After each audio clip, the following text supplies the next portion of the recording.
అందశ్రీ అన్న నమస్తే. నమస్కారం నాన్న. అన్న మామూలుగా కాళిదాస్ గురించి మనం ఎక్కువ చదువుకున్నాం. తెలుగు కాళిదాస్ అయినా తెలంగాణ కాళిదాస్ అయినా అందశ్రీ అన్న అని జననానుడి. యూనివర్సిటీలలో చదువుకోకపోయినా పట్టాలు తీసుకోకపోయినా ప్రజలల్లో మీ అనుభవం అనుకోండి, మీరు మనసు పెట్టి రాసిన పాటలు ఈ తెలంగాణ రాష్ట్రాన్ని, తెలంగాణ ఉద్యమాన్ని పతాక స్థాయికి, తెలంగాణ ఉద్యమం ఆకాశంలో తారలై మెరిసిందని అంటే అందులో మీ పాత్ర తీయలేనిది. నాకు తెలిసిన తెలంగాణను 3 భాగాలుగా నేను చూస్తా. నా అనుభవం, నాకున్న పరిమితమైన దీంట్లో ఒకటి 220 సంవత్సరాలు రాజుగా, చక్రవర్తిగా నిజాంల పాలన. ఆ పాలనలో నిరంకుశ రజాకర్ల దాడి, దాని మీద ఈ ప్రాంత ప్రజలు ఏకోన్ముఖమై సాయుధ రైతాంగ పోరాటం చేసి మీ పాట దాని మీద రాసిన దాంట్లో నైజాముల పైజాములు ఊడగొట్టి దిగంతాలకు తరిమిన చరిత్ర ఈ తెలంగాణ ప్రజలది. అదొక భాగమైతే సాయుధ రైతాంగ పోరాటంతో మనం స్వేచ్ఛను సాధించినామని అనుకుంటా. నేను 60 సంవత్సరాలు సమైక్య పాలనలో జరిగిన మలిదశ తెలంగాణ పోరాటం, ఈ ప్రాంత రైతుల పోరాటం, ఈ ప్రాంతం యొక్క ప్రజల పోరాటంలో స్పష్టంగా మీ పాత్ర, దాని మీద మీ గలం అనుకోండి, మీ స్ఫూర్తి అనుకోండి, విస్పష్టంగా అనిపించింది. అదొక భాగం. 3వ భాగం, తెలంగాణ రాష్ట్రం వచ్చి దాదాపుగా 10 సంవత్సరాలు పూర్తవుతుంది. నా దృష్టిలో ఈ మూడింటి మధ్యలో ఉన్న తేడాను మీరు ఎట్లా గమనిస్తున్నారు? మీరు రాసిన పాట మాకందరికీ చూడు తెలంగాణ అనే పాట అంటే తెలంగాణను చూసి ఇక్కడ ఉన్న ప్రకృతి, వనరులు, వీటికి సంబంధించిన విషయాల ప్రస్తావన, నిజాములు కావచ్చు, సమైక్య పాలన కావచ్చు, ఈనాడున్న దొరల తెలంగాణకు సంబంధించి ప్రజల మీద వాళ్ళ ఆధిపత్యం అని నేను అనుకుంటున్నా. మీరు కవిగా స్పందించే హృదయంగా మీ వైపు నుంచి ఏ కోణంలో చూస్తున్నారు? 10 సంవత్సరాల అనుభవాన్ని మీరు ఏ రకంగా విశ్లేషిస్తారని నేను ఆశిస్తున్నాను మీ నుంచి. నమస్కారం నాన్న. మీరు అడిగిన ప్రశ్న 3 భాగాలుగా తెలంగాణ అస్తిత్వాన్ని, తెలంగాణ ఆత్మను ఆవిష్కరించాలనుకున్నప్పుడు ముందుగా మీరు మాట అన్నారు, కాళిదాసు భారతీయ సాహిత్యంలో ఒక శిఖరాయమానం కాదనను. నేను కాళిదాసును అవునో కాదో అని కూడా చెప్పలేను, కానీ అమ్మ ఆశీర్వచనము అనిర్వచనంగా నా మీద ఉన్నదని చెప్పగలను. ఎందుకంటే పాఠశాలకు పోకున్న పశువుల కాపరి నుంచి మొదలైన నా జీవితం, అంటే కుక్కలు ధరుముతున్న కుందేలు పిల్లలాగా మొదలైన నా జీవితం, మృగాలు ధరుముతున్న జింక పిల్లలాగా అడిగేసిన జర్నీ, ఇవన్నీ చూసుకున్నప్పుడు ఇలా మీ ముందట కూర్చున్న స్థితిని చూస్తున్నప్పుడు కొద్దిగా ఆశ్చర్యం కలుగుతుంది, నాకు ఆశ్చర్యం కూడా కలుగుతుంది, తెలియని అద్భుతం కూడా అనుకుంటాను. కాళిదాసు భారతీయ సాహిత్యానికి ఎంత పెట్టని కోటగా నిలబడ్డాడో, నేను తెలంగాణకు పెట్టని కోటను అనను. తెలంగాణ పెట్టిన కోటనే నేను. తెలంగాణ భిక్షం పెట్టిన పాటనే నేను. తెలంగాణ పట్టుకున్న ఆ వారసత్వ పరంపర నుంచి పట్టుకున్న కలమే నాది. ఇక్కడ నుంచి పెళ్ళుబికిన వేలాది గలాలు ఉన్నాయి, వేలాది కళాలు ఉన్నాయి. వాళ్ళందరూ నా ముందుండడం వల్ల నేను ఇది గమనించే అటువంటి పాఠము. మనకు తెలంగాణ ఉద్యమం అనేది లేకపోతే ఎక్కడో టాపి పని చేసుకునే అందశ్రీ ఇలా మీ దగ్గర కూర్చునే స్థితి రాదు వాడికి. అయితే చాలామంది తెలంగాణ ఉద్యమంలో నేను త్యాగం చేసినా, అది చేసినా, ఇది చేసినా చాలా గొప్పలకు పోతున్నారు. నేనేం త్యాగాలు ఏమి చేయలేదు. జననీ జన్మభూమించ స్వర్గాదపి గరీయసి అన్న వాల్మీకి సూక్తి ఉంటుంది మనకు. లంకలో రాముడు, విభీషణుడు మళ్ళీ ఏకైక వస్తుందో తండ్రి, ఇక్కడనే రాజ్యం చేసుకో, మళ్ళా అయోధ్యకు పోతే మళ్ళా వనవాసానికి ఏమో. లేలే విభీషణ, ఈ రాజ్యం నువ్వే ఏలుకోవాలి. జననీ జన్మభూమిచ్చ స్వర్గాదపి గరీయసి అన్న అయోధ్యకు నేను పోవాలి, ఇక్కడ ఉండడం కాదు అన్నట్టుగానే నన్ను గన్న నేల రుణము తీర్చుకోవడానికి నేను తెలంగాణ ఉద్యమానికి వచ్చాను. ఇక నువ్వన్న ముందు వరుసలో నైజామోని పైజాం ఊడగొట్టింది దిగంతాలకు రజాకారు మూకలను దిగంతాలకు తరిమి కొట్టింది, గడీలకు అగ్గిపెట్టింది, రాచరికానికి గోరిగట్టింది. తెలంగాణమంటే పిడికడు మట్టార పిపిలీకాది బ్రహ్మ పర్యంతం కంపరం బుట్టించే మందుపాతర. అది ట్రిగ్గర్ లేని వెపన్, అది అమర్చిన మందుపాతర. అది ఎలా వేల్తుందో ఎలా ఆ నేపథ్యం. ఎందుకంటే నా తలాపున, నేను పుట్టిన నేల తలాపుననే బైరాంపల్లి ఉంటుంది. ఎప్పుడన్నా మీరు అనుమతిస్తే ఆ బైరాంపల్లిని ఒకసారి చూసొద్దాం. పోదాం. అక్కడనే పుట్టిన, అక్కడనే ఆ గాలి వీచింది అన్నప్పుడు నేను సాయుధ తెలంగాణ పోరాటాన్ని మీ నుంచి నేర్చుకోవడం ఈ సుతపాండిత్యం ద్వారా, అంటే చరిత్ర పుస్తకాలనే కాకుండా సుతపాండిత్యం అంటే మౌఖికంగా వినడము, మౌఖికంగా మెమరీలో ఉండడం. ఆ రీతిగా సాయుధ తెలంగాణ పోరాటాన్ని చదువుకోవడం వీలుపడ్డది. అలాగనే 60 సంవత్సరాల పరాయి పాలనలో నా అమ్మ చెరబడ్డ నేపథ్యాన్ని కూడా చదువుకోవడానికి వీలుపడ్డది. ఇక అధికారం వచ్చిన 10 ఏళ్ళల్లా ఏమైందో నాకంటే మీకే ఎక్కువ తెలుసు. కానీ ఒక్కటి లీడర్, ఇక్కడ ఒక మాట ఉన్నదన్న, చెప్పు. మేమందరం ప్రత్యక్ష రాజకీయాలలో ఉండడం వల్ల, మేము ప్రత్యర్థి రాజకీయ పార్టీలకు నాయకులు అవ్వడం వల్ల మేము లేవనెత్తుతున్న అంశాలను వాళ్ళు అలవోకగా ఇది రాజకీయ నేపథ్యంతో కూడుకున్న ఆరోపణ, ఇందులో పెద్ద పసలేదు, అద్భుతమైన తెలంగాణను, బంగారు తెలంగాణను మేము నిర్మించినాం, ప్రపంచానికే తెలంగాణ నెంబర్ 1 ఒక మోడల్ అని వాళ్ళు జవాబు చెప్పుకోవడానికి ఉన్నది.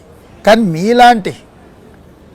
మీలాంటి వాళ్ళు పల్లె నీకు వందనాలమ్మా అనే తెలంగాణ పల్లెల యొక్క జీవన విధానాన్ని, ప్రజల యొక్క ఆలోచనను, ప్రజల ఆలోచననే ఆలంబన చేసుకొని ముందుకు నడిచిన మీరు ఈ పరిస్థితులను వివరిస్తే నిజంగానే తెలంగాణ బంగారు తెలంగాణ అయిందా? నిజంగానే ఈ తెలంగాణలో ప్రజలకు పాలకులు స్వేచ్ఛనిచ్చిండ్రా అనేది తెలుసుకోవాలని, ప్రజలకు తెలవాలనేది నా ఆలోచన. మంచి మాట నాన్న, మంచి ప్రశ్న. 10 ఏళ్ళల్లా బంగారు తెలంగాణ అని సారు కంగారెత్తి ఇచ్చాడు జనాలను. బంగారం అంటే ఇదివరకే చెప్పాను నేను, బంగారము అనగా అంగడి. ఓ, బంగారం అంటే అంగడే. ఓకే. అక్కడ అమ్ముకోవడం కొనుక్కోవడం కానీ ఇథిక్స్, మానవ విలువలు ఏముండే అక్కడ. నాకు కొత్త బంగారం అంటే అంగడే. ఓకే అన్న. అందుకోసం ఇక్కడ ప్రతిదీ అంగడే అయింది. ఇక్కడ ప్రతిదీ అంగడే అయింది ఆ బంగారం పేరు మీద. నిజంగా ఇది స్వర్ణము అంటే బంగారం అని నాకు తెలిసి, బంగారం అనేది మానవ జీవితంలో చాలా అతి అతి అతి అతి విలువ తక్కువ శబ్దం. ఎందుకంటే ప్రజలు భ్రమలో ఉంటారు కదా, బంగారం అనగానే బంగారం వండుకొని తినరు కదా. కానీ నన్ను కన్నా ఈ పిడికడు మట్టి కంటే 1000 కిలోల బంగారం దాని వేటు రాదు నాన్న. అందుకోసం సారు మనకు బంగారం అని మనకు కంగారిస్తే ఆ బంగారం ఎంత మనం పరిగెత్తుతుంటే బంగారాన్ని తలదన్నిన 1000 ఎకరాలను సారు కాజేసుడు మొదలుపెట్టాడు. ఏ ప్రజలకు ఇక్కడేం స్వేచ్ఛ లేదు. ప్రజాస్వామ్యముతో, ప్రజల రాజ్యముతో, ప్రజల భిక్షతో వచ్చిన అధికారాలు సారు కుటుంబ పాలన అయింది. సారు మాట్లాడిందే వేదమైంది. అక్కడ మనకు మొత్తము 119 నియోజకవర్గాలలో తతిమ్మలు ఇతరులు గెలిచిన విషయాన్ని పక్కన పెడితే, సారు గెలిపించుకున్నోళ్ళు, సారు దగ్గర నిలబడ్డోళ్ళు అందరూ ప్రజల ఓట్లతోటే కదా వీళ్ళ అధికారం వచ్చింది. సారు కూడా అధికార భిక్షం వేసింది ప్రజలే కదా. ఆ బంగారు తెలంగాణలో ఆయన తెచ్చిన బంగారు రాజ్యములో ఓటేసిన ఏ ప్రజలనన్న భాగస్వామ్యము చేసిన సందర్భం మనకు కనబడ్డదా? సారు మాట్లాడతాడు, సారు కొడుకు మాట్లాడతాడు, సారు అల్లుడు మాట్లాడతారు, సారు బిడ్డ మాట్లాడతాడు, సారుకు మందు పోసి మందు గోలిచ్చేటోడు కూడా మాట్లాడతాడు.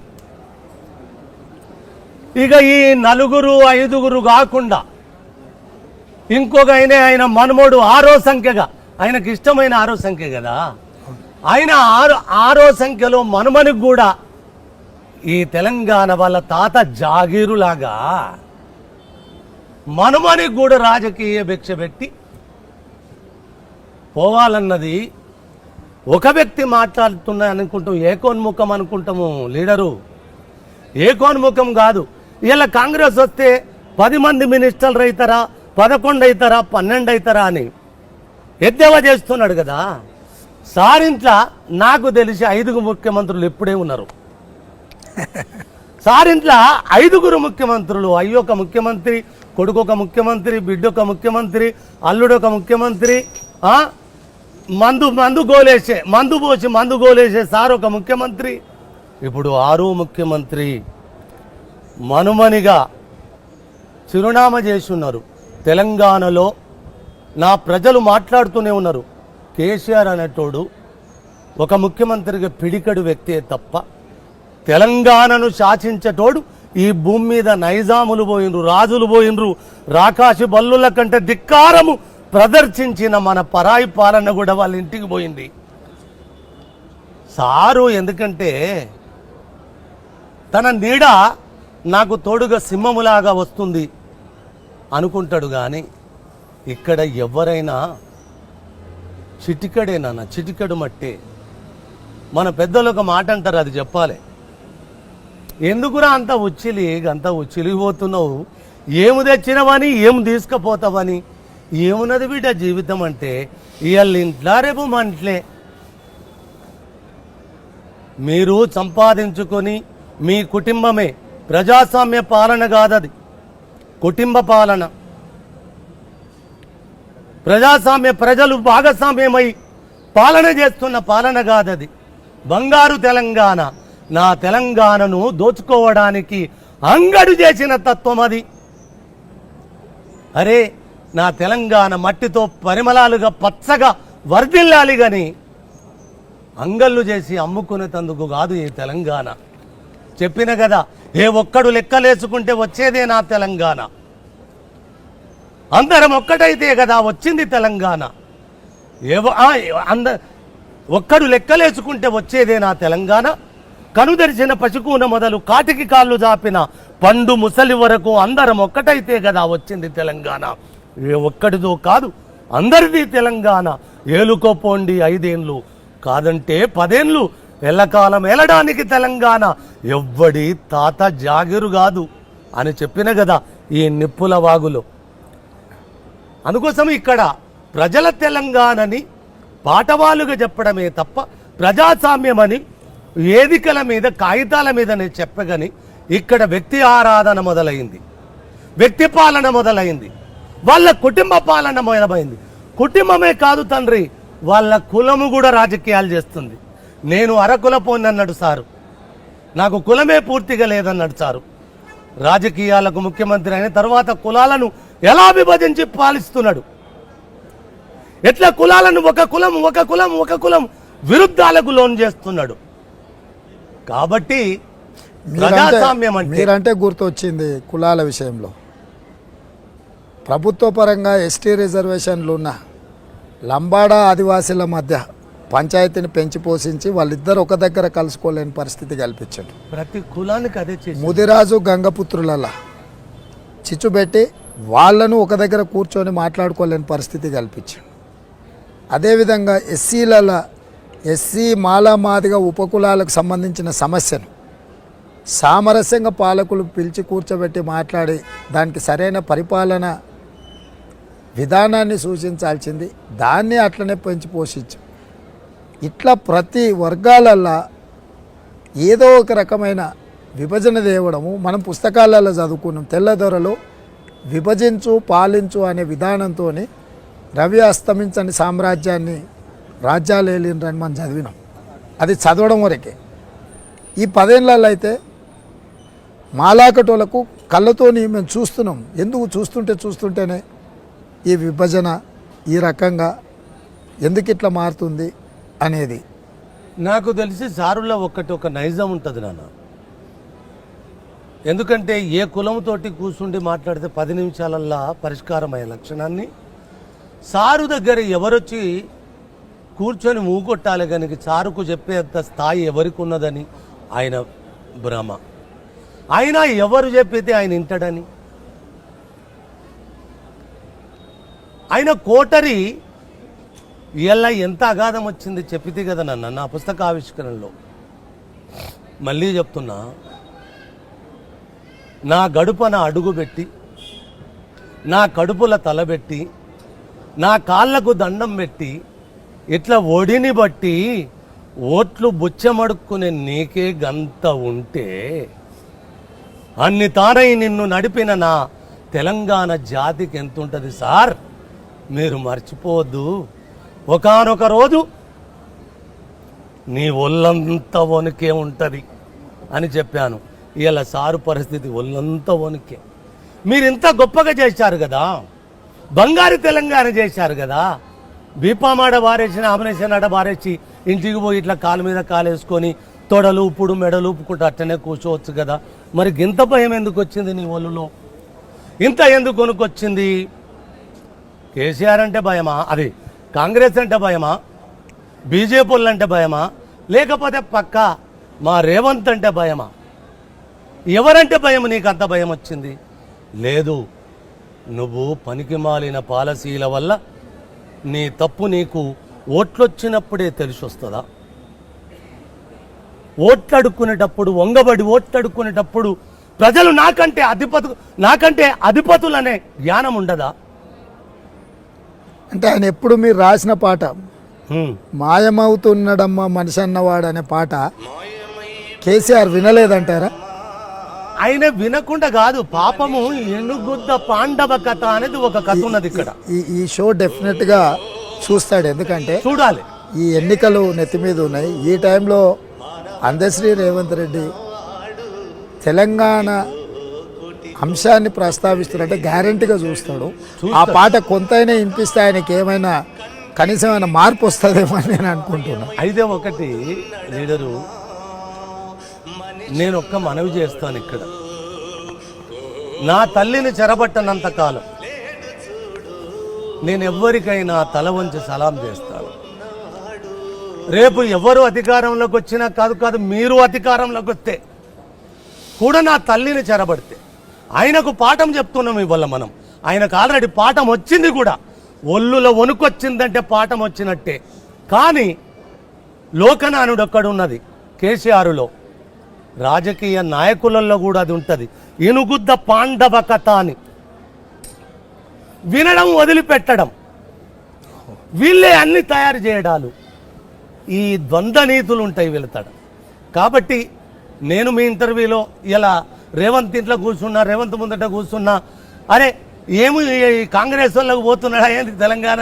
కేసీఆర్ అందశ్రీ ఏమై ఎక్కడేం కాడు, తెలంగాణకు కట్టుబడే ఉంటాడు. తెలంగాణ అమ్మ పాదాన సందడి చేసి అందగానే ఉంటాడు. రేపు మీ వల్ల కూడా ఏదన్నా నా తెలంగాణకు ఇబ్బంది కలిగితే సారెంబడి ఎట్లబడి దేహములో సలిసంటలు పుట్టడానికి కారణభూతమైనో నా అమ్మను ఎవ్వరు చెరబట్టినా నా పని గదే ఉంటుంది, తిరగబడమే నా పని. మాయమైపోతున్నాడమ్మా మనిషి అన్నవాడు. మనిషి అయితే ఇట్లా చెప్తారు సార్, మనిషి రూపంలో ఉన్న జంతువులు మనిషి అయితే ఎందుకు చెప్తారు నాన్న? మనిషి రూపములో ఉన్న మనిషికి ఇంకొకటి ఒక ఫిలాసఫీ చెప్పాలి. మనిషిలో 2 ముఖాలు అంటారు, కాదు, మనిషిలో 10 ముఖాలు ఉంటాయి. 5 జ్ఞానేంద్రియాలుగా 5 కర్మేంద్రియాలుగా ఉంటాయి. ఆయన ఒక్కొక్క ముఖంలోకి పరికాయ ప్రవేశం చేస్తూ పాపం 60 ఏళ్ళలో 50 ఏళ్ళలో రాజకీయ జీవితంలో నాకు భారతదేశంలో వాస్తవానికి కేసీఆర్ గారంత అబద్ధాలలో బతికిన లీడర్ అయితే నాకు ఈ దేశంలో కనబడ్డట్టు అయితే అనిపించలేదు నాన్న. అంటే కేసీఆర్లో ఒక గొప్పతనం ఉందన్న, ఎంత గొప్ప అబద్ధానైనా ఆ, అందమైన నిజంగా భ్రమలు కల్పించేటట్టు చెప్పడంలో ఆయనతో ఎవరు పోటీ పడలేరు. అంటే నిజం లాంటి అబద్ధం చెప్తాడు కేసీఆర్, అంటే మనకు అచ్చం నిజంగా లాగానే అనిపిస్తుంది, కానీ తీరా దాన్ని తరిచి చూస్తే 100% అది అబద్ధమే ఉంటుంది. 100% కాదు. ఆయన చెప్పిన విధానాలలో బంగారు తెలంగాణ అనేది కోటి వాళ్ళ అబద్ధం, అంతమించిన పెద్ద అబద్ధం ఉండదు. ఇంకా ఈ అబద్ధము బంగారు తెలంగాణలో అయితే రేపు బంగారమే. ఈయన సన్న బియ్యం ఎందుకు తినాలి? బంగారాన్నే బియ్యాలుగా మార్చి బంగారం ఎసరు పెట్టి తినమనాలి కదా. ఈ అంగల్లో ఎందుకు బతకాలి? ఎవడి బతుకు వాడే చేయాలి. కానీ ఒకటి స్వామి వివేకానందుడు ఒక మాట చెప్తాడు, చెప్పాలి. చాణక్యుడు కూడా ఒక మాట చెప్తాడు, చెప్పాలి. మీ లోకానికి కూడా ఇది వినాలి, నా తెలంగాణ కూడా వినాలి. చాణక్యుడు ఒక మాట అంటాడు, మిత్రమా, నీ పుట్టుకతో నీకు శత్రువులంటూ కానీ మిత్రులంటూ కానీ ఎవ్వరు ఉండరు పుట్టుకతో. కానీ నువ్వు చేసే క్రియల రూపేణా నీకు శత్రువు కానీ మిత్రువు కానీ నీ క్రియలు నువ్వే సంపాదించి పెట్టుకుంటావు అన్నాడు. ఆయనే తెలంగాణ ఉద్యమ కాలంలో మిత్రులు సంపాదించి పెట్టుకున్నాడు.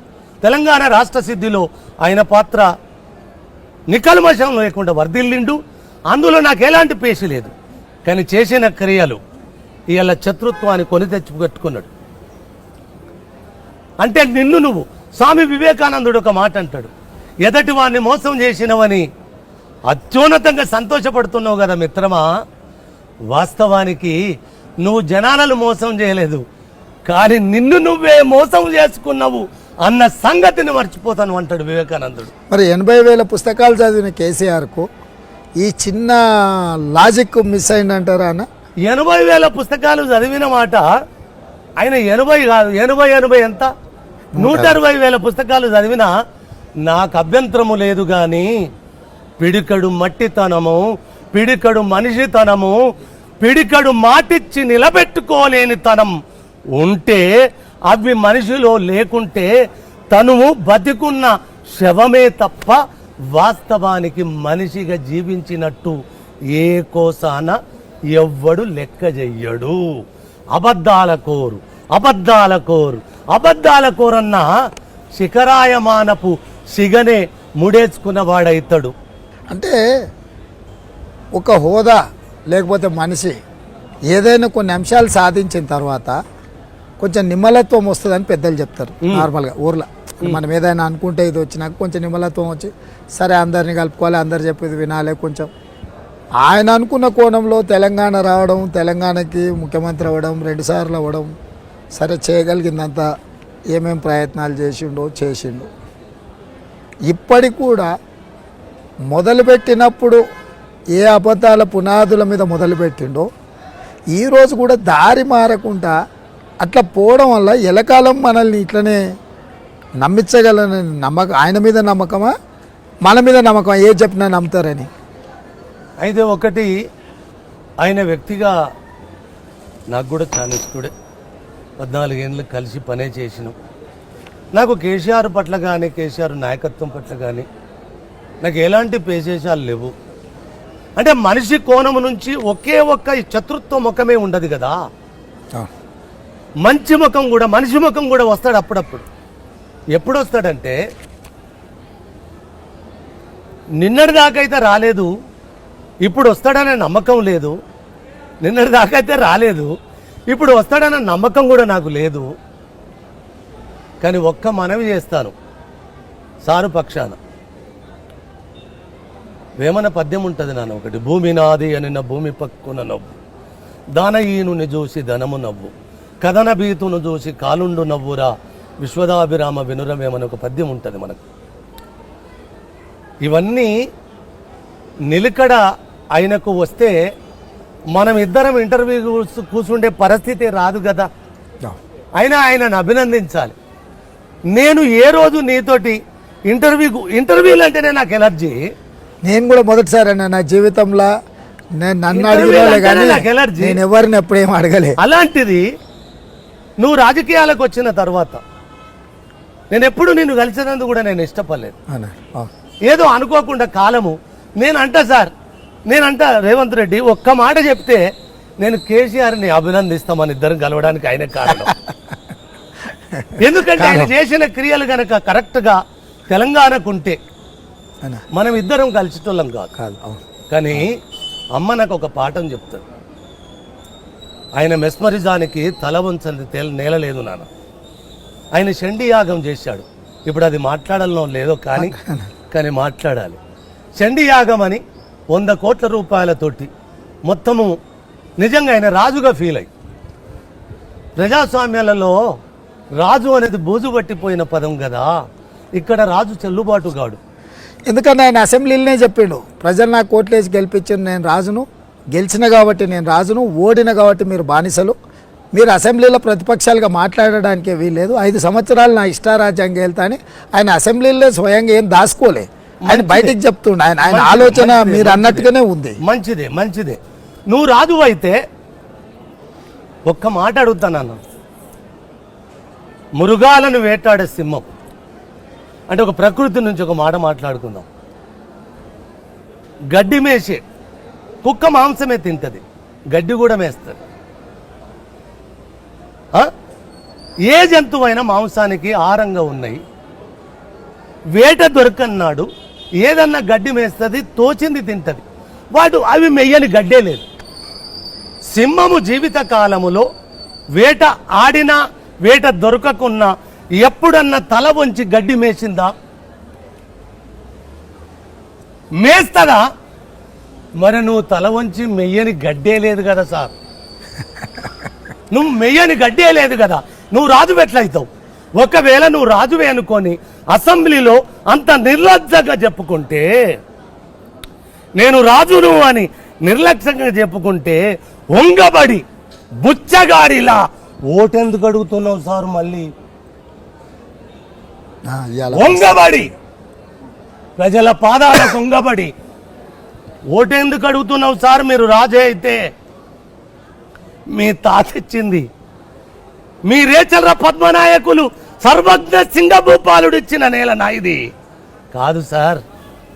ఇక్కడ పోతనామాత్యులు కూడా వస్తారు కదా, నువ్వు 100 కోట్లు పెట్టి యజ్ఞాలు చేసినవు, అది చండీ యాగం పేరు మీద. నా తెలంగాణకు చేతబడి యజ్ఞం అని చెప్తా నేను దాన్ని కదా. మొత్తము నీకు తుంగపోసల్లాగా తెలంగాణ వంగి మోకరిల్లింది అనుకుంటున్నావు, కానీ ఇయ్యల్ల నువ్వు తల వంచి మల్ల బిచ్చం ఎందుకు అడుగుతున్నావు సార్? దట్ ఈజ్ ప్రజలు. అదే ప్రజాస్వామ్యం అంటే. కాబట్టి మీరు మీ అవసరానికి మీ అధికారానికి మీరెయ్యని బుడుబుక్కల పాత్ర లేదు, మీరు కొట్టని గంట లేదు, మీ అధికారం కోసము మీరు దిగజారని తనమే లేదు. నువ్వు రాజు అనుకుంటే ఓడితే ఓడుతా, గెలుస్తా తల వంచకుండా పోవాలి కదా. మరి తల ఒగ్గి ఓట్లు అడుగుతున్నావు అంటే నువ్వు రాజు కాదు. ప్రజలకు నువ్వు బానిసవు. రాసి పెట్టుకోసారి డేట్. నా తెలంగాణకు ఒక్క పెద్ద జీతగాడివి మాత్రమే తప్ప నా తెలంగాణకు రాజెవడే? ఇక్కడ నా తెలంగాణనే రాజ్యము, నా తెలంగాణ అమ్మే రాజు అమ్మనే, రాణి కూడా అమ్మనే. నిన్ను ముచ్చముటలు పట్టించి 3 చెల్ర నీళ్లు తాగపిచ్చేది కూడా ఈ మట్టే కదా. ఇక్కడ రాజులు చెల్లుబాటు గారు, అయినా నిన్ను ఇప్పుడు దొరల రాజ్యం అన్నారు. ఇది ఒకసారి నవ్వుతుంది రేవంత్ నాకు. ఇక్కడ దొరలు ఎక్కడున్నారు అంటే ఇప్పుడు మనవి చేస్తాను, అడ్డం వస్తున్నా. మాలోడు, మాదిగోడు, రెడ్డోడు, కాపోడు, బాపనోడు, కమ్మోడు, ఇట్లా సాగలోడు, మంగళోడు అని మాట్లాడుతున్నావు కదా. మరి ఎలుమోడు అనాలి కానీ దొరేందే దరుపగ్గ భావజాలం అది. ఎప్పటికీ దొర మా ఉద్దేశంలో, అంటే నా ఉద్దేశంలో, లేకపోతే రాజకీయ పరిభాషలో దొర అంటే దోపిడీ చేసేవాడు, ప్రజల్ని పీడించేవాడు, ప్రజల్ని హింసకు గురి చేసేవాడు, ప్రజల మీద ఆధిపత్యం చెలాయించి నేనే గొప్పవాడిని అనుకునేవాడిని ఇన్ని పదాలు అనే బదులు దొర అంటే సరిపోతానా అనే అని మా మీరు ఉద్దేశం అంటున్నారా? మా ఉద్దేశం అది. మేము దొర అంటే ఇన్ని పదాలకు సమతూకమైన ఒకటే అర్థం వస్తుందని, కానీ సారు నిజంగానే దొర అనుకుంటున్నాడు కదా. ఓహో, ఆ ప్రమాదం ఉందా? ఆ ప్రమాదం ఉంది అంటే కదా. మేము చూస్తున్న కోణం ఒకటి ఉంది, ఆయన ఆయన అనుకుంటున్నది. అనుకునే కోణం ఒకటి ఉన్నది కదా. అవును, ఇక్కడ దొరలు చెల్లుబాటు కాదు. మీ దొరలను గడీలను కూలగొట్టి గడీలను కూలదన్ని శివాలు దాటిచ్చింది నా తెలంగాణ. అవును. మీరు ఎల్లగొట్టిన దొరలను, వేల ఎకరాల భూములను మీరు ధరణి పెట్టి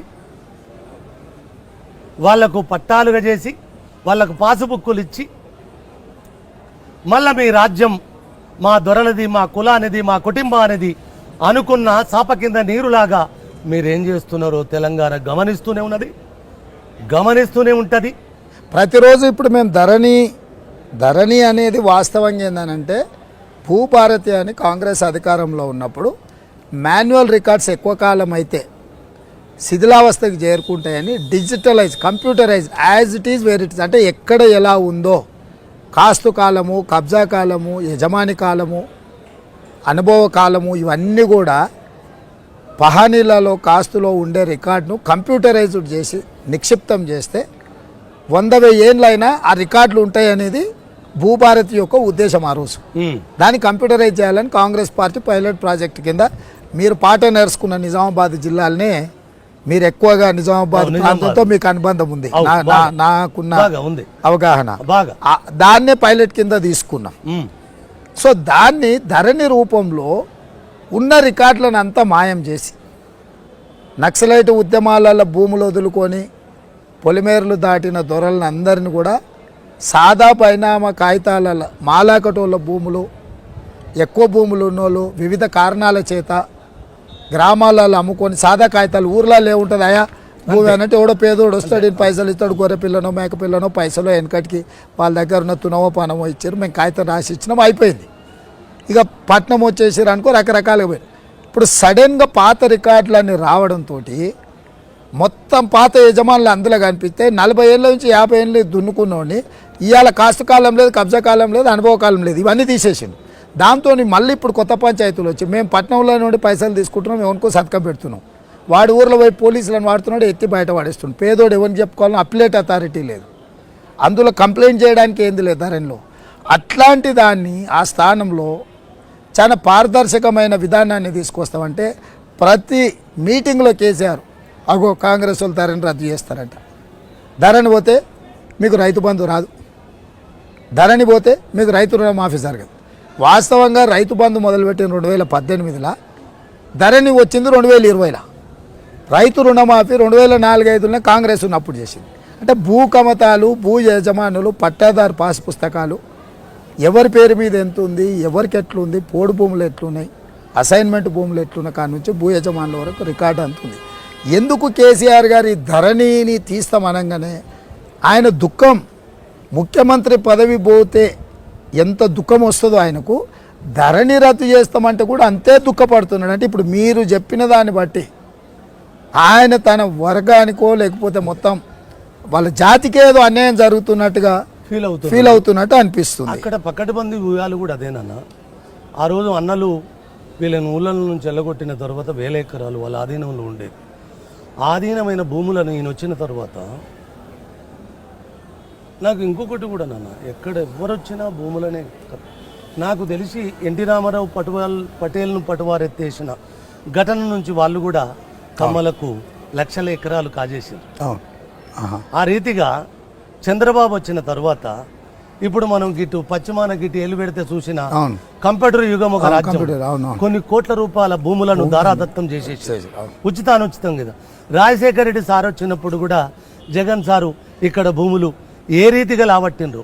కానీ స్వాతంత్ర భారతంలో నాకు తెలిసినానా ఎందరు ముఖ్యమంత్రులు ఎంత దోచిండ్రో నాకు తెలియదు. కానీ ఈ 10 సంవత్సరాల కేసీఆర్ భూమిని చెరబట్టినంతగా నాకు తెలిసి ఏ ముఖ్యమంత్రులు కూడా అంత భూమిని చెరబట్టి ఉండరేమో అనిపిస్తుంది నాకు మీలాగా చదువుకోలేదు, మీలాగా లెక్కలు రావు, కానీ నా మెదడుకు ఒక లెక్క ఉన్నది కదా. నేను 20 సంవత్సరాలు నీ ఉద్యమంలో సింహభాగంలో వర్క్ చేసిన కదా. నేను పశువులగాచింది నేల మీదనే కదా. నేను కవిత్వం గడుతున్నది కూడా నేల మీదనే కదా, తిరుగుతున్నది నా ఆస్తి, నా చిరునామా, నా అమ్మ పీఠం కూడా ఈ నేలే కదా, నా తెలంగాణ ఆదిష్టాన భూమికంత భూమే కదా. మరి దాన్ని చెరబట్టినవేంది సార్? నేను అమెరికాలో చెప్పాను రేవంత్ సార్, మీరు ఏలుకోండి, నేను వెనుదిరగొద్దనుకున్నా. మీరు హాయిగా ఏలుకోండి, నేను కలం పట్టొద్దనుకున్నా. నేను వెనుదిరిగేలా చేసిందిరా మీ దరిద్రము. తాత జాగిరులాగా పోతున్నారేందిరా? ఎవ్వనికి వాడే యమునా తీరే అన్నట్టు పోతున్నారు. నా అమ్మను చెరబడుతున్నారు. కొడుకా, నేను వెనుదిరిగినప్పుడు మీకు బట్టే దరిద్రం ఎవడి పట్టదురా. నేను ఆల్రెడీ కలం కూడా పట్టినా, వెనుదిరిగిన. ఇప్పటి నుంచి మీ ఏడో సంవత్సరం వచ్చినాడు సారు నీ ఎన్ను పూసలు పల పల పల ఇరుగుతాయి అని అమెరికాలో చెప్పిన. అక్కడ చెప్పిన ఆ 40 నిమిషాల ప్రసంగాన్ని వీళ్ళు సర్వశక్తులు ఒడ్డి అది ఇక్కడ రాకుండా చేశారు. మరి రాసినోన్ని మాటలను నిలువెత్తు గనటోని అయితే ఆపలేదు కదా. నువ్వేం చేస్తున్నావో నాకు తెలియదు. నాకేం పనివే? రాస్తే కవిత్వం రాసుకోవాలి, లేకపోతే నీ రాచరికపు దుర్మార్గాన్ని పసిగట్టాలి. నాకేం పనే, రెండో పనే లేదు. రేపు వచ్చేటోళ్ళు, రేపు అధికారంలోకి వచ్చేటోళ్ళు ఏం చేస్తారా? నా అమ్మను మళ్ళేమన్నా చెరబడతారా అని ఎప్పుడు కావాలి కాని పాత్రే కదా కవిగనాది. కాబట్టి ఇక్కడ ఆయన భూములు భూములు భూములు మొన్న కోకాపేట 100,75,00,000 వచ్చిన్నాడు. ఒక మాట చెప్పిన నాన్న, మీరు అనుమతిస్తే ఇక్కడ చెప్తాను. నువ్వు రైతు కదా సార్, నువ్వు రైతు కదా. రైతుకు భూమి అమ్మకంటే గొప్పదే.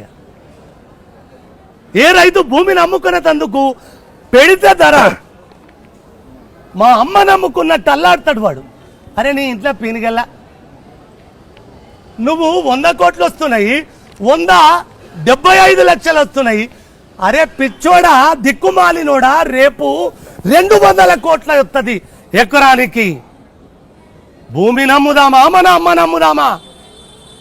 భూమిని నువ్వు అనుకుంటున్నావు, కానీ నాకు మన అమ్మనే తాకట్టు పెడుతున్నావు అని చెప్తా నేను. రేపు ఎవ్వరు అధికారములకు వచ్చి నా అమ్మను చెరబడితే వాడు కొమ్ములు తిరిగినోడు కానీ నేను వెనుదిరగడం, వానెంబడి వాడడం నాకేం పనే? కాకెంబడి కర్రెబిడ్డ పట్టట్టు నాకేమన్నా అవసరం ఆవే? మీరు తెచ్చిన కాలువలు 1,00,000 కోట్లు 2 లక్షల కోట్ల పెట్టుబడితోటి మీరు దోయందేంది సార్? భూములేనా సార్ మీరు దోషింది? ఇసుకనెంత దోత్తిర్రా? ఇసుక మీద కోట్ల రూపాయలు కట్టిస్తారా? నువ్వు రైతువా? ఇసుకని తీసిన వాగులు, ఇసుకను కొట్టిన నదులు ఈ నేలకెంత విధ్వంసో తెలుసా? ఒకటా సార్ మీరు కొల్లగొట్టింది? కరీంనగర్ గుట్టలను తినేసిండ్రు సార్. కంకర మిషన్, కచర మిషన్ లాగా కర్ర నమిలేస్తున్నారు సారు. భూములను మింగెత్తున్నారు సారు. మీకు ఎదురొచ్చిన వాళ్ళను కూడా ఇసుక లారీలతోటి గుద్ది సంపిస్తున్నారు సార్. తెలంగాణ అంత తొందరగా మర్చిపోదు సార్. మీ దరిద్రం ఏంది అంటే అమ్మను చెరబట్టిన రొమ్ము పాలను కూడా అమ్ముకునేందుకు సిద్ధమైనారా? మీకు పాలిచ్చిన అమ్మ రొమ్ము పాలను, రొమ్ములను కూడా తాకట్ట పెట్టండి. హిరణ్యకశపుని రొమ్ము చీల్చినట్టు నరసింహస్వామి ఈ నేల చెరబట్టినోని రొమ్మును చీల్చది. మట్టికి అంత శక్తి ఉన్నది.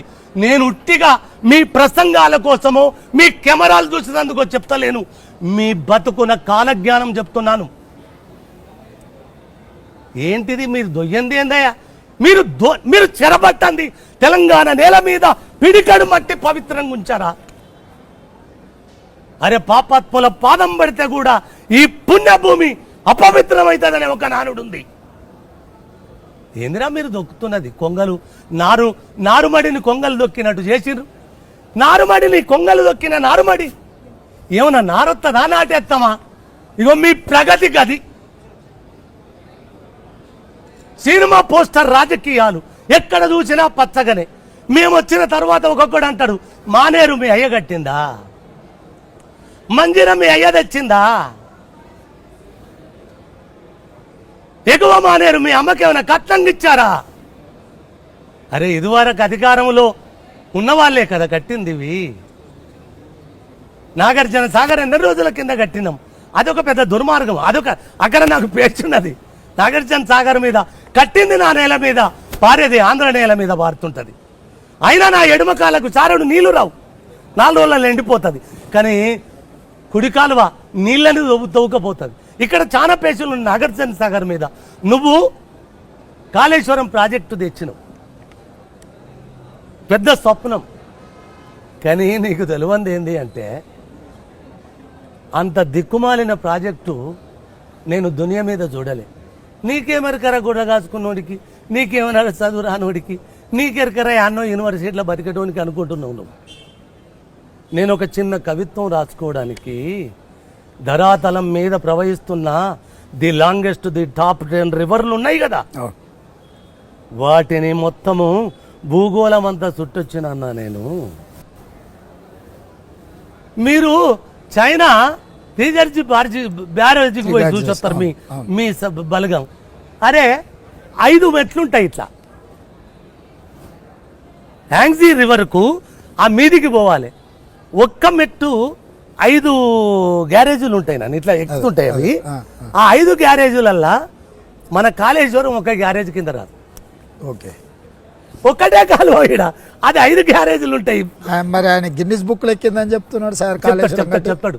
ఎందుకంటే సారు కూడా ముఖ్యమంత్రిగా దుర్మార్గంలో నెంబర్ 1గా, దునియాను దోచడంలో నెంబర్ 1గా, భూములు కొల్లగొట్టడంలో నెంబర్ 1గా, జనాలను మోసం చేయడంలో నెంబర్ 1గా, అరచేతులో వైకుంఠాలు చూపెట్టడంలో నెంబర్ 1గా, అగాధమయ జీవనాలకు దారాదత్తం చేస్తున్న అద్వితీయమైన ఆరితేరిన మోసగాడిగా, అరే చిలుక పలుకులతోటి చిన్నగా ఒక్కొక్క జీవితాలను సిదిమేసి పాలన మీదనే ఇట్లా కాలు ఊపడానికి పసిగట్టిన దౌర్భాగ్యము.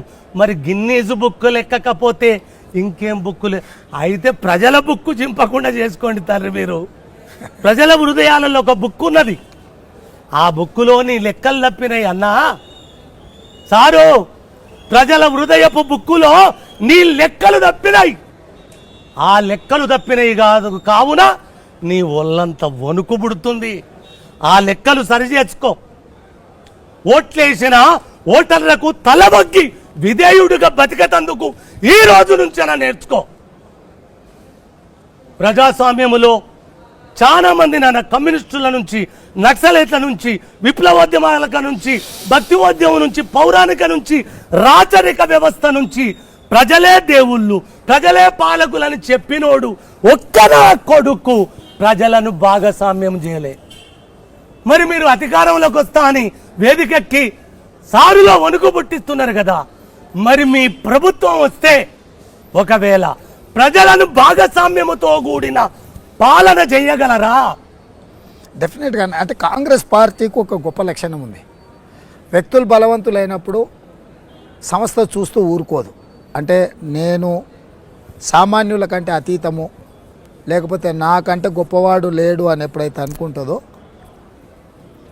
పార్టీ కరెక్షన్ చేయడానికి ఎప్పుడు ఉంటుంది. చాలామంది బలవంతులు అనుకున్న వాళ్ళని అప్పుడప్పుడు కాంగ్రెస్ పార్టీ ముఖ్యమంత్రులను మారుస్తుంది, కాంగ్రెస్ పార్టీ వీళ్ళని మారుస్తుంది అని చర్చ ఉంది. ఎందుకు మారుస్తుంది? మార్చాల్సిన పరిస్థితి ప్రజల నుంచి డిమాండ్ వచ్చినప్పుడు, ప్రజాస్వామిక పద్ధతిలో ప్రజలు ఏం ఆలోచన చేస్తుండ్రో మార్చే అవకాశం కాంగ్రెస్లో ఉంది. కానీ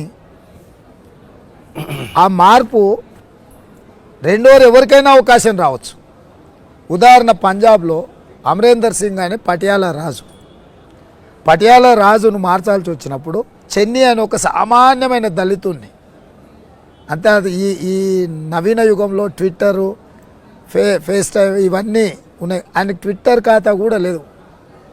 అతి సామాన్యుడు చెన్నీ అని ఒక దళిత సామాజిక వర్గం నుంచి వచ్చిన కాంగ్రెస్ పార్టీ ఎమ్మెల్యే పంజాబ్ లాంటి రాజులు వెళ్ళిన రాష్ట్రానికి ముఖ్యమంత్రిగా అయ్యాడు. అంటే కాంగ్రెస్ పార్టీలో వ్యక్తులు మేము శక్తివంతులమని ఎక్కువ ఎప్పుడైతే అనుకొని వ్యవస్థను ఆధిపత్యం చేయాలనుకున్నప్పుడు కాంగ్రెస్ లాంటి పార్టీలో కరెక్షన్కి స్కోప్ ఉంది. సో కాంగ్రెస్లో ఎవరమైనా, నేను కావచ్చు, ఇంకొక ఆయన కావచ్చు, ఈ ముందుకు వెళ్ళే క్రమంలో మేము కొంచెం లైను దాటి వ్యవహరిస్తే మమ్మల్ని సరిదిద్దడానికి పార్టీ వ్యవస్థ అనేది ఒక వ్యవస్థ ఉన్నది. ఎందుకంటే 140 సంవత్సరాలలో మీరు చాలామందిని, చాలా ప్రధానమంత్రులను,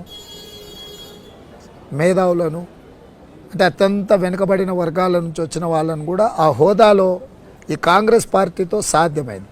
కాబట్టి వ్యక్తిగా నేను ఏం చేస్తా అనే దాని మీద ఒక చర్చ అయితే, పార్టీ ఎప్పుడు పార్టీ ఓపెన్ మైండ్తో ఉంటుంది. ఇట్లాంటివి ఏమైనా వచ్చినప్పుడు కరెక్షన్ చేయడానికి కాంగ్రెస్ పార్టీ నుంచి మనం ఆశించవచ్చు. అంత మాత్రం నేను చెప్పగలను. అయితే ఒక్కటి నాన్న, మీరు చెప్పింది ప్రజాస్వామ్యబద్ధంగా ఎవరు అవసరం ఉంటారో ఒక రాజునే మార్చిన ఘటన కాంగ్రెస్ పార్టీకి ఉన్నప్పుడు, ఇక్కడ ముఖ్యమంత్రులు ఎవరు ఎందరు అనేది కూడా ఒక అగాధము అభివృద్ధి వినబడుతున్నది. ఇలా చేస్తున్నారు వాళ్ళు. మీరు కూడా ఇక్కడ ఒక క్లారిటీ అనేది ప్రజలకు ఇవ్వకపోతే, ప్రజలకు కూడా ఇప్పుడు వాళ్ళు హ్యాడ్లు కూడా వేస్తున్నారు, వాళ్ళకి ఆ స్వాతంత్రత ఉంటుంది, వేసుకోవచ్చు. ఇప్పుడు కాంగ్రెస్ అధికారంలోకి వస్తే ముఖ్యమంత్రి ఎవరు అనేది కోటి ప్రశ్నల బరువున్నది. దానికి మీరు క్లారిటీ ఇవ్వగలరా? అంటే నేను నా తెలంగాణ తరపున అడుగుతున్నాయి. అదే కరెక్టే. నేనేమంటున్నంటే, పిసిసి అధ్యక్షుడు అనే చర్చ వచ్చినప్పుడు కూడా 50 మంది పిసిసి ప్రెసిడెంట్లు అవుతారా అని ఒక చర్చ జరిగింది. 50 మంది అవుతారని చెప్పిన 1000 మంది అభిప్రాయం పార్టీ తీసుకుంది. ఎవరైతే బాగుంటుందా, ఎట్లా చేస్తే బాగుంటుంది అని ఆ చర్చల తర్వాత పార్టీ ఒక నిర్ణయం తీసుకుంది. నిర్ణయం తీసుకున్నప్పుడు చిన్న చిన్న ప్రకంపనలు ఉన్నా దాన్ని మళ్ళా అంటే దాన్ని నిలబడి ముందుకెళ్ళాం. ముఖ్యమంత్రుల విషయంలో కూడా పార్టీకి ఒక విధానం. ఇప్పుడు ఈయననే అని పైనుంచి రుద్దిండ్రు అనుకో, చూసినావా సీల్డ్ కవర్ ముఖ్యమంత్రి ఢిల్లీ చెప్పారు, వీళ్ళు ఒప్పుకున్నారని. ఇప్పుడు ప్రజల దగ్గరికి వెళ్ళి ఎమ్మెల్యేలను ఎట్లయితే ఎన్నుకోమని ప్రజలకు చెప్తున్నాం, ఎమ్మెల్యేల నుంచి మళ్ళీ ముఖ్యమంత్రి ఎవరైతే బాగుంటుంది అనేది కూడా ఒక చర్చ. రెండవది, కాంగ్రెస్ పార్టీలో సామాజిక వర్గాల కూర్పు ఉంటుంది. ఇప్పుడు నాకు 4 ముఖ్యమంత్రులు ఉండరు, 3 బలైన వర్గాలకు సంబంధించిన వాళ్ళు ఉండరు ఈరోజు.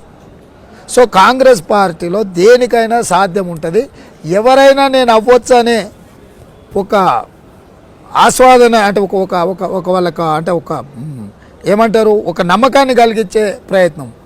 ఇప్పుడు రెండవది, ఇప్పుడు వీళ్ళేంది మా పలానా ఆయన ఈయననే అని. నేనేమంటున్నంటే, తండ్రిని మార్చి కొడుకుని పెట్టండి అని వాళ్ళ మంత్రులందరూ కూడా పదే లేవనెత్తిండ్రు. సరే, కుటుంబ అంతర్గత తగాదాల గురించి నేను చెప్పాల్సిన పని లేదు, తెలంగాణ సమాజానికి అందరికీ తెలుసు. సో కాంగ్రెస్ పార్టీలో నిర్ణయం తీసుకున్నంత వరకు అందరు అభిప్రాయాలు చెప్తారు. నిర్ణయం తీసుకున్న తర్వాత అందరు ఆ నిర్ణయం వెనకాల నడుస్తారు. ఇప్పుడు ఎమ్మెల్యే టికెట్లకు కూడా 119 సీట్లు ఉంటే 1068 అప్లికేషన్లు వచ్చినాయి. ఎవరికి వాళ్ళు అడిగినరు, చెప్పిండ్రు, రకరకాల ఎవరి వాదనలు వాళ్ళు వినిపించారు, నిర్ణయం తీసుకుండ్రు. 2-3 రోజులు ఇటాటు చర్చ జరిగిన మళ్ళీ వ్యవస్థ అంతా దారిలో పడి ఇప్పుడు ప్రజల దగ్గరికి వెళ్ళడం జరిగింది. నేను మీ ద్వారా అందశ్రీ అన్న బలమైన నాయకత్వాన్ని, ప్రజలకు మేలు జరిగే విధానాలతోని ముందుకు తీసుకెళ్ళడానికి పార్టీ సిద్ధంగా ఉంది. నేను ఒక్క మాట, నాకున్న అనుభవంలో ఈ దేశంలో చాలా రాష్ట్రాలు వివిధ సందర్భాలలో ఏర్పడ్డాయి. ఆ ఏర్పడిన రాష్ట్రాలకు గాంధీ కుటుంబానికి బలమైన అనుబంధం, కుటుంబ బంధం లేదు. తెలంగాణ మాత్రము చాలా ఒడిదుడుకుల మధ్యలో ఒక కఠినమైన సందర్భంలో సోనియా గాంధీ గారు అంటే చాలా ఏమంటారు కన్సర్న్తో ఈ నిర్ణయం తీసుకుంది. సో ఆ కుటుంబం పదే ఏ రాష్ట్రంలో మాట్లాడిన అంశాలు సోనియా గాంధీ గారైనా, రాహుల్ గాంధీ గారైనా, ప్రియాంక గాంధీ గారైనా, ఈ తెలంగాణ ప్రజలతో మా బంధము ఇది కుటుంబ బంధం. ఇది రాజకీయపరమైన అనుబంధం కాదు. మాకు రాజకీయాలు కావాలంటే చాలా రాష్ట్రాల్లోనే గెలుస్తాం, ఓడతాము. తెలంగాణతో మాకు ప్రత్యేక అనుబంధం ఉంది. ఎందుకంటే ఇక్కడ పోరాటాలు, ఇక్కడ ప్రజలు, ఇక్కడ ఆకాంక్షలు, వీటన్నిటిని దృష్టిలో పెట్టుకొని ప్రజల కోసమే నిర్ణయం తీసుకున్నామంటే రాజకీయంగా నష్టం ఏమైనా జరగనీగాక, అధికారం కూలిపోనీగాక, కేంద్ర ప్రభుత్వం పడిపోనీగాక, ఆంధ్రప్రదేశ్లో పార్టీ పునాదులతో సహా కదిలిపోనీగాక, ఈ ప్రజల యొక్క పోరాటంలో నిజాయితీ ఉంది. చరిత్రలో అత్యంత కీలకమైన సందర్భంలో సోనియా గాంధీ గారు ఎవరి పక్కన నిలబడ్డారంటే ధర్మం పక్కన నిలబడ్డము అనే ఏకైక ఆలోచనతోని ఆ కుటుంబం ఈ తెలంగాణ రాష్ట్రాన్ని ఇచ్చింది. ఈరోజు కూడా వాళ్ళు ఈ తెలంగాణలో ఏ తప్పు జరిగినా, ఏ తప్పు జరగడానికి అవకాశం ఉన్నా ఒక్క క్షణం కూడా ఆలోచన చెయ్యరు. 175 సీట్లున్న 13 జిల్లాలనే రాజకీయంగా వదులుకోవడానికి సిద్ధపడి తెలంగాణ రాష్ట్రం ఇచ్చారు. తెలంగాణ ఒక వ్యక్తిని వదులుకోవడానికి లేకపోతే ఒకరిద్దరు తప్పులు చేసేటోళ్ళను పక్కన పెట్టడానికి ఆ కుటుంబం అసలు ఒక్క నిమిషం కూడా ఆలోచన చేయదు.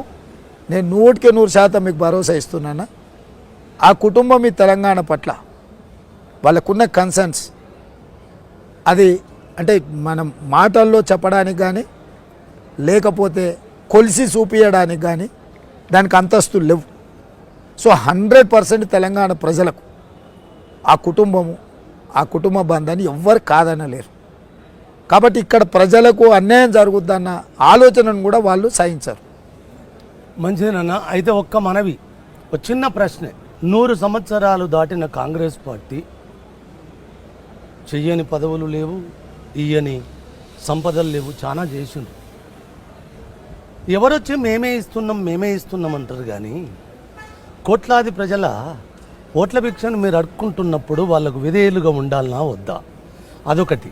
2, మీరు ముఖ్యమంత్రిగా ఎవరు తెలంగాణకు మీరు అధికారంలోకి వస్తే ఎవరు వస్తారు అనేది పక్కన పెడితే, నిజంగా అధినాయకత్వానికి కట్టుబడి ఉన్నప్పుడు మీ పార్టీలో అక్కడోడు ఆ ముఖ్యమంత్రి అని ఎందుకు మాట్లాడతారా? అంటే అది వేరే అర్థం వస్తుంది. కొద్దిగా వాళ్ళ ముక్కుకు ముగుదాడేసి ఈ ఎలక్షన్ అయిపోయేదాకా మీ పార్టీ మీ నాయకత్వం ఎవరిని చేత గాలి చేయండి, లేకపోతే సంవత్సరానికి ఒక ముఖ్యమంత్రి కండి. ఈ దౌర్భాగ్యపు ఒక్కడే వెళ్ళడం కంటే నాకేం అభ్యంతరం లేదు.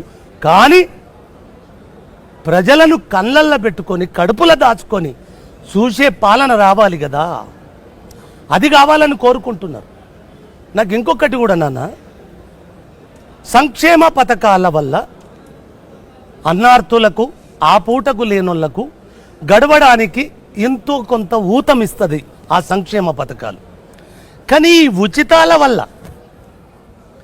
రేపు ఏం చేయదలుచుకున్నారు రాష్ట్రాన్ని? అటు సారు కానీ వస్తే మీరు కానీ ఈ ఉచితాల వల్ల సంక్షేమ పథకాలు తీసుకురండి.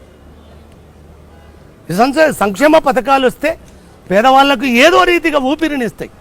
ఈ ఉచితాలు ఇచ్చినప్పుడు ఈ దేశాన్ని నా రాష్ట్రాన్ని అప్పుల పాలు చేయడమా, జనాలను అధోగతి పాలు చేయడమా, లేకపోతే మీరు 1000 ఎకరాలు సంపాదిస్తారు కదా రాగానే, ఎవ్వరు పదవికి వస్తే అంత 1000 ఎకరాలు కొల్లగొడుతున్నారు కదా. నాదొక్క మనవి నాన్న, నా ప్రజల తరపున యావత్తు భారత జాతి తరపున కూడా ఒక మాట ఏంది అంటే,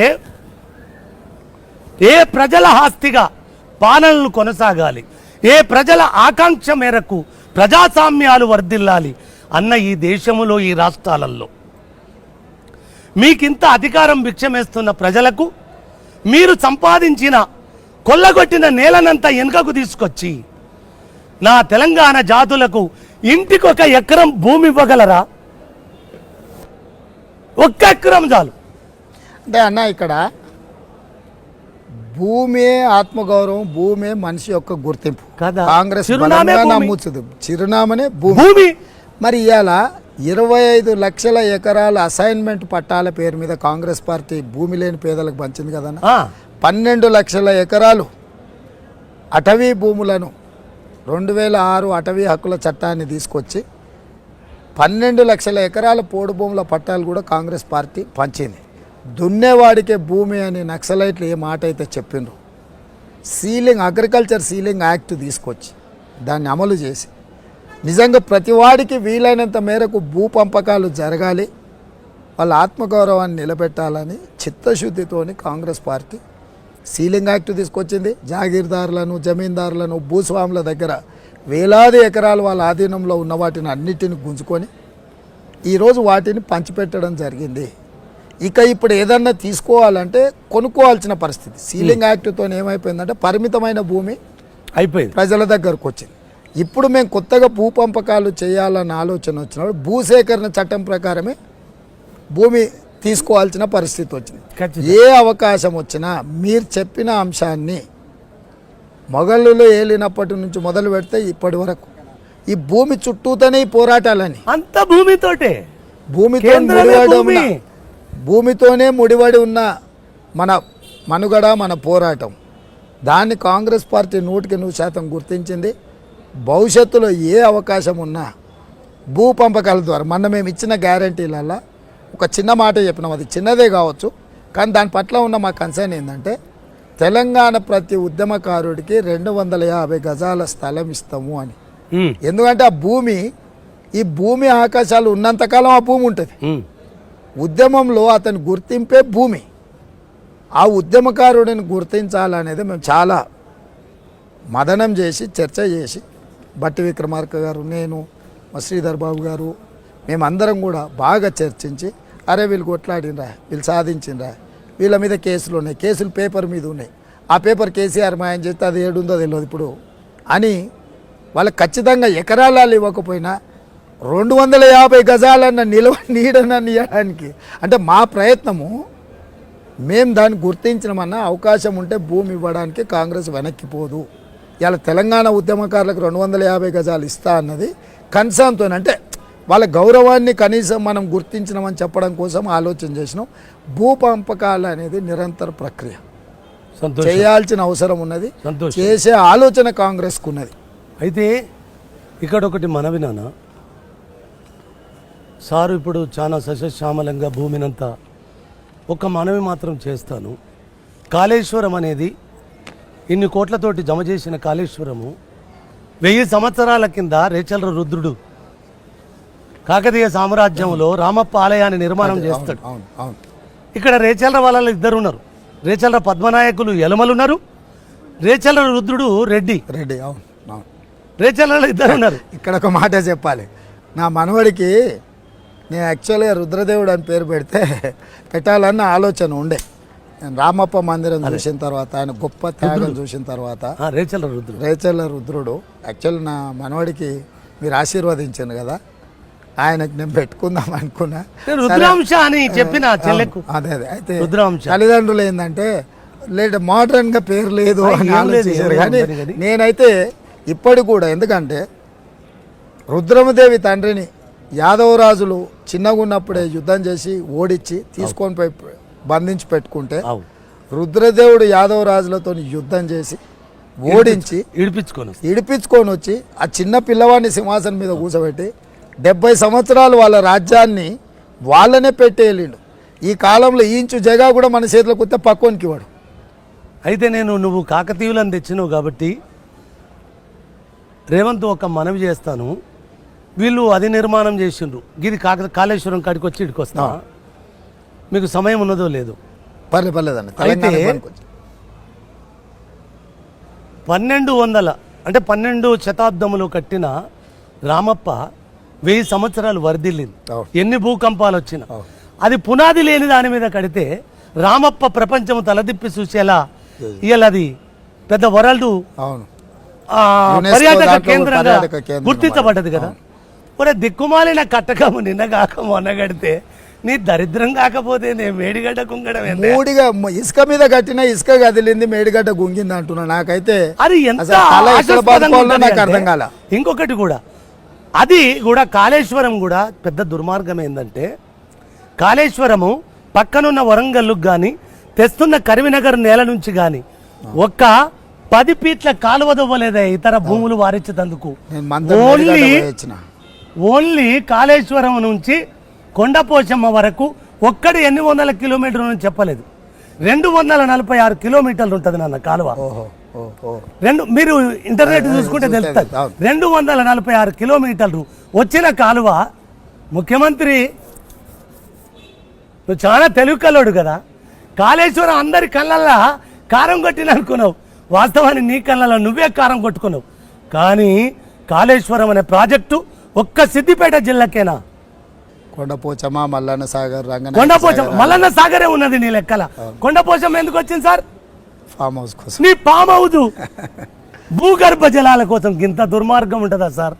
ముఖ్యమంత్రి అయితే నీకు 33 జిల్లాలు కదా సార్ కావాల్సినవి, మరి సిద్దిపేట జిల్లాకే.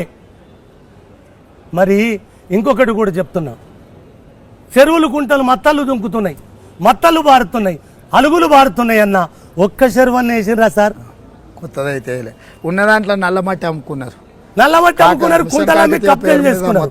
మీరు ఒక్క చెరువు ఎత్తే కూలుతుంది, మీరు ఒక కాలేజీ కడితే కాళేశ్వరం కడితే అది కూలుతుంది.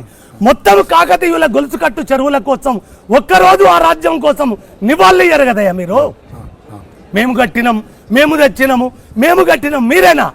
ఓట్లు ప్రజలు భిక్షమెత్తే కదనయ్యా మీరు అన్ని తెచ్చింది. ఏమైనా పాట దీంట్లో ఏమైనా చెప్పగలరా అన్న దీని మీద? ఎప్పుడన్నా చూద్దాం, ఇప్పుడు కాదు, అదే ఎప్పుడైనా అంటే అది ప్రజలకి. ఆల్రెడీ నేను ఇక్కడ ఇందులో ఒకటి ఉన్నది, ఒక చిన్న చెప్పుతాను. ఇది ఈ నిప్పుల వాగులో సారు మీదనే సారు ఏం చేసిండో దాన్ని పటమేశాను. ఏందిరా ఏందిరా తెలంగాణము ఎలమూగా పోయింది జనగానము, ఏందిరా ఏందిరా తెలంగాణము యముల పాలవుతుంది మా గానము. ఎప్పుడు రాసిన రేవంత్ ఇది? ఆయన ఎక్కిన 15 రోజుల నుంచి. ఓకే, ఆయన పదవి కాలం ఎట్లా పొడిగెళ్తుందో ఇది అట్లా రాసుకుంటూ వచ్చిన. రాష్ట్రం వస్తే కుక్కలా కావాలుంటానని మక్కువతో పలికిన మాటలు ఏమైపోయాయి? అధికారమునకొచ్చి అహంకారం అది ఎచ్చి పొంకనాలకు పోయి రంకెలేసుడి ఏంది? ప్రజలను తన పార్టీ నేతలను కుక్కలుగా తలబోసి తన చుట్టూ తింపుకోవడం ఏంది? వినరయ్య తన రాసుకొన్నట్టి ఘనచరిత భూములను మింగేసే భూతాల పాలనిది. ఏందిరా తెలంగాణము ఎలమూగబోయింది జనగానము. ఇక్కడ మొత్తం సారు పాలన, ఇక్కడ సారమంతా సారాంశం అంతా వీడొక్కటి చెప్తానన్నా, నాకు ఇంకొకటి అడిగిన తర్వాత ఇది చెప్తాను లాస్ట్. అన్నిటికంటే బలమైంది ప్రజానికం ఎంత ప్రమాణమైందో తెలంగాణలో విద్యార్థి లోకము నాన్న. ఆ విద్యార్థి లోకం కోసం మీరిచ్చే అభయమేంది? 2 నాన్న, విద్యార్థులు అత్యంత నష్టపోయిన వాళ్ళ దానిలో విద్యార్థులు తెలంగాణ సారు పాలనలో. నిన్న ఆ దిక్కుమాలినుడు మేనిఫెస్టోలో కూడా విద్యార్థి పలుకెత్తిన పాపాన బోలే, వాళ్ళ పేరెత్తిన పాపాన బోలే. ఇంకో భయానకమైన వ్యాధి 1500 ఉన్న గ్రామములో 1500 కుటుంబాలు ఉన్న గ్రామములో 2 వైన్ షాపులు, 10-16 బెల్ట్ షాపులు. దానితో నా తెలంగాణ పసికందులు చస్తున్నారు తండ్రి. దానితో నా తెలంగాణ రాష్ట్రం ముండమోస్తుందయ్యా. మీరు అధికారములకు వస్తే అదృష్టం కొద్దీ అధికారములోకి మీరు వస్తే ఈ సారా షీపులిక్కరు బెల్టు షాపుల నేపథ్యము ఈ విద్యార్థి జీవనాల కోసం మీరిచ్చే అభయమేంది? Belt షాపులను liquor సేల్స్ను నియంత్రిస్తాము. అది పరిమితంగా ఎప్పుడు ఎక్కడ అందుబాటులో ఉండాలనో దాని మీద ఒక స్పష్టమైన ప్రణాళిక ఉంది. గ్రామాలలో బెల్ట్ షాపులను పొరకట్టబెట్టి చేస్తాం. ఏ ఊర్లో కూడా బెల్ట్ షాపు కనిపించొద్దు. నా మాటగా తీసుకోండి. 100% అది నా బాధ్యత. రెండవది, ప్రభుత్వంలో ఉన్న కొలువులు 2 లక్షలు సంవత్సరం తిరిగే లోపల మేము రిక్రూట్మెంట్ క్యాలెండర్ ఇచ్చినాం. గవర్నమెంట్ ఉద్యోగాలు ఒక కోణం. తర్వాత ప్రతి సంవత్సరం వచ్చే ఖాళీలను కూడా యూపీఎస్సీ తరహాలో ఖాళీలను భర్తీ చేసేది రెండవది. మూడవది, ఈరోజు మన పిల్లల మేధా సంపత్తి ప్రపంచానికే ఎగుమతి చేసేంత స్థాయికి వచ్చింది. ప్రపంచంలో ఇప్పుడు నార్మల్గా మనం క్యాంపస్ సెలెక్షన్స్ అంటాం. యూనివర్సిటీలలో చదువుకున్న పిల్లలకు వివిధ కంపెనీలు అక్కడికి వచ్చి ఉద్యోగ నియామకాలు చేపడుతుంటారు. ఇట్లనే ప్రపంచ దేశాలలో ఉన్న ఉద్యోగ ఉపాధి అవకాశాలను ప్రభుత్వం నుంచే నెగోషియేట్ చేసి ఆయా దేశాలలో ఉండే అవకాశాలను ప్రభుత్వమే తీసుకొని ఇక్కడ విద్యార్థులకు చెప్పి విద్యార్థులలో నైపుణ్యతను పెంచి, అందుకే ప్రగతి భవన్కు నేను ప్రగతి భవన్ తీసేసి డాక్టర్ బాబాసాహెబ్ అంబేద్కర్ ప్రజాభవన్ అని పెట్టి అందులో దీనికి సంబంధించిన మొత్తం ఒక మినిస్ట్రీ, ఒక ప్రభుత్వంలో ఒక వ్యవస్థ అనేది తెచ్చి ప్రపంచంలో ఉండే అన్ని అవకాశాలను వీళ్ళని అందుబాటులోకి తీసుకొచ్చి ఈ నిరుద్యోగ సమస్యను శాశ్వతంగా నిర్మూలించడానికి 100% కృషి చేస్తాం. ఎందుకంటే తెలంగాణలో ఇవాళ తెలంగాణ పబ్లిక్ సర్వీస్ కమిషన్ దగ్గర 30 లక్షల మంది నిరుద్యోగులు నమోదు చేసుకున్నారు. ఇది చదువుకున్న వాళ్ళు. చదువుకోని వాళ్ళు ఇంకొక 20 లక్షల మంది. చదువుకున్న వాళ్ళు అంటే 10th ఇంటర్ పాస్ అయి ఫెయిల్ అయిన సెమీ స్కిల్డ్ లేబర్ అంటే వాళ్లకు పని నైపుణ్యాన్ని, వృత్తి నైపుణ్యాన్ని నేర్పించడం ద్వారా వాళ్ళు స్వయంగా బతికే అవకాశాలు కల్పించడానికి కోసం ప్రత్యేకమైన ప్రణాళిక పెట్టుకొని వాళ్ళని ముందుకు నడిపించి వాళ్ళకు ఆదర్శంగా నిలబడి వాళ్ళ ద్వారా ప్రపంచానికి అవసరమైన జ్ఞానాన్ని నైపుణ్యాన్ని పంచాలన్నదే కాంగ్రెస్ పార్టీ నా సొంతంగా కూడా నాకున్న ఆలోచన. మీరు ఇంత సమయం ఇచ్చి ఈ సమయంలో ప్లీజ్. అయితే మీరు చెప్పిన మాటకు నేను కూడా నాది ఇంకొక చిన్న ప్రశ్న కూడా ఇస్తా. సార్ కూడా అధికారంలోకి వచ్చినప్పుడు ఇంటికో ఉద్యోగం, దళితులకు 3 ఎకరాలు, దళితుడే ముఖ్యమంత్రి, మామూలు కోతలు కొయ్యలే, అవి తలకిందులు అయినాయి. మీరు అట్లా తలకిందులు కావద్దని కోరుకుంటా నేను. ఇక పోతే ఈ మధ్యన నేను అప్పుడప్పుడు వింటుంటా ఒక పాట ప్రభుత్వాన్ని కూలగొట్టింది అని. మంచిదే, నేను ఆ పాట రాసిన సార్కు ఆ పాటకు కూడా నేను సెల్యూట్ చేస్తున్నా, చేతులెత్తి కూడా మొక్కుతాను. కానీ ఇక్కడ పాటలే పెట్టని కోటలై నిలిచినాయి, పాటలే పెట్టని కోటలై నిలిచినాయి, పాటలే ముందుండి ప్రజలను నడిపినాయి, పాటలే ఉద్యమానికి బాటలేసినవి, పాటలే ముందుండి ప్రజలను నడిపినవి, పాటలే పెట్టని కోటలై నిలిచినవి, పాటలే కోటి కంఠాలై మ్రోగినవి, పాటలే కదా రాష్ట్ర పట్టాభిషేకాలు, పాటలే కదా రాష్ట్ర పట్టాభిషేకాలు, పాఠభిక్షమే కదా మీరేలే పదవులు, గుండె గుండెన గండ దీపమై వెలిగిన పాటనవమానించ పదవుల అంకారమా. మరిక్కడ పాటలు రాష్ట్రాన్ని తెచ్చినాయి. ఆ పాటల కోసం, ఆ పాటలు రాసినోళ్ళ కోసం కంఠాలు బగులగొట్టుకొని ఆచేతు హిమాచలం తలదిప్పి చూచేలా చేసిన ఇక్కడ సాంస్కృతికోద్యమం.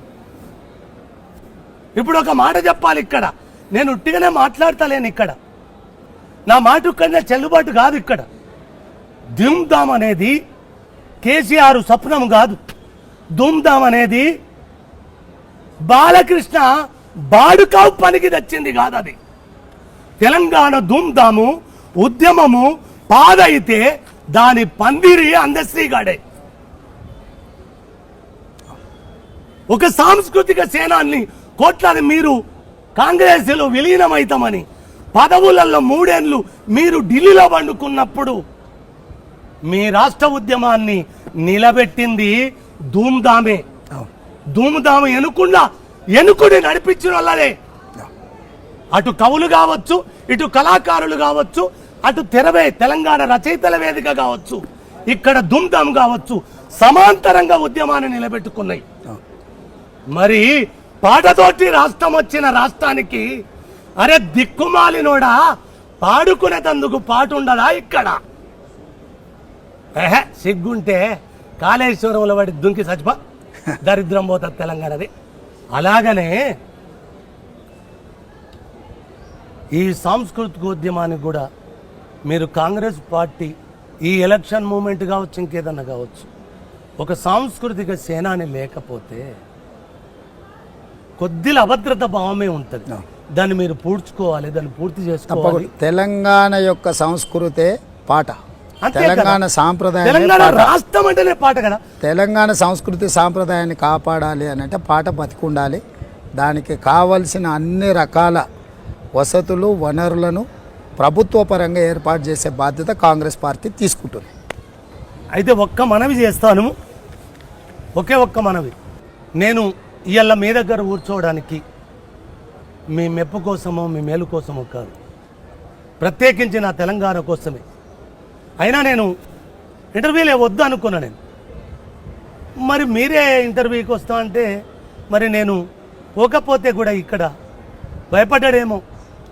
నేను ఒక్క దానికి భయపడుతున్నాను, అక్షరానికి భయపడతా, అమ్మకు భయపడతా, ధర్మం ఉంటే భయపడతా. నా ప్రజల పక్షాన ఎవడు విధేయులుగా ఉంటారో వాళ్లకు భయపడతా. నా తల్లిని చెరబట్టనంత కారణం ఎవరికైనా తల వంచి నమస్కారం చేస్తూనే ఉంటా. తల వంచుకోవడం తప్పు కాదు తండ్రి నాది, తలదించుకొని బతుకుమంటే మాత్రం వాడి తల నరుక్కున్న నేను తలదించుకునే నేపథ్యం ఉండదు. వాళ్ళు జై తెలంగాణ అనే అర్హతను కోల్పోయినరు. మళ్ళా టిఆర్ఎస్ పేరు మార్చి బీఆర్ఎస్గా మార్చి మాది పక్క రాజకీయ పార్టీ అని చెప్పుకున్నప్పుడు ఇంకా సిగ్గు లేకుండా మా ఉద్యమము మా ఉద్యమము మా కోటేయండి మాకు పిచ్చమేయండి. కాదు కాదు కాదు కాదు, ఇగో ఓడిస్తే నేను పామముదుల పోయి పంట బాగుందయ్యా.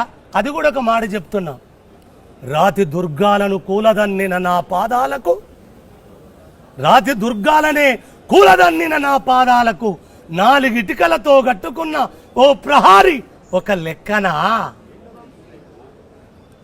అది మర్చిపోద్దు. అందుకోసం నా తెలంగాణ మేలు కోరినంత కాలం అందశ్రీ అమ్మ పాదాన సందడే చేస్తాడు, లేకపోతే మీ జుట్టుకు గజ్జగట్టి ఊరేగిస్తాడు. జై తెలంగాణ, జై తెలంగాణ, జై జై తెలంగాణ. సుమన్ టీవీలో మీ పర్సనల్ అండ్ బిజినెస్ ప్రమోషన్స్ కోసం కింది నెంబర్కి కాంటాక్ట్ చేయండి.